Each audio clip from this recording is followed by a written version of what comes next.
Geneviève Leguet, une militante de 73 ans, a été blessée samedi dernier, jour de manifestation des Gilets jaunes. Le président Macron dit que cette dame n'a pas été en contact avec les forces de l'ordre. Cette dame n'a pas été en contact avec les forces de l'ordre. Elle s'est mise en situation d'aller dans un endroit interdit. Je lui souhaite un prompt rétablissement et peut-être une forme de sagesse. Cette dame n'a pas été en contact avec les forces de l'ordre. Il y a eu un contact direct entre un membre des forces de l'ordre et Madame Leguet. Cette dame n'a pas été en contact avec les forces de l'ordre. Les forces de police sont impliquées directement dans l'action qui a provoqué la chute et donc les blessures de Madame Leguet. Il y a aujourd'hui beaucoup aussi d'informations fausses, relatives, décontextualisées qui circulent. On doit aller vers une levée progressive de toute forme d'anonymat. On doit aller vers des processus où on sait distinguer quand même le vrai du faux. On doit savoir d'où les gens parlent et pourquoi ils disent des choses. Vous avez fait diffuser sur les réseaux sociaux 2 vidéos montrant des violences sur les forces de l'ordre, mais vous avez fait diffuser ces documents par des comptes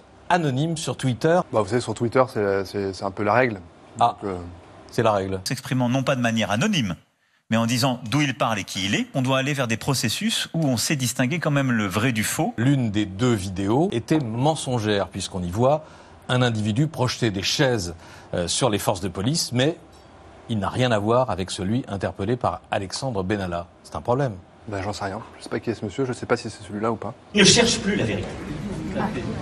Un proche d'Emmanuel Macron, auteur d'un livre très louangeur sur le président de la République, Philippe Besson n'a aucune expérience du monde diplomatique.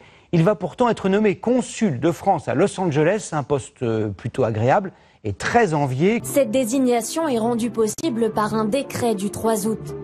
Désormais, 22 consuls sont nommés par le gouvernement et non plus par le Quai d'Orsay. Je continuerai à ouvrir l'ensemble des postes de responsabilité de l'administration, en particulier de la haute fonction publique, à des gens de talent et de mérite venant d'autres horizons. Mais le Conseil d'État annule le décret qui devait permettre cette nomination. La haute juridiction administrative estimant que ce n'est pas au gouvernement d'Édouard Philippe de nommer les consuls généraux, l'annulation de ce décret est un véritable camouflet pour le président.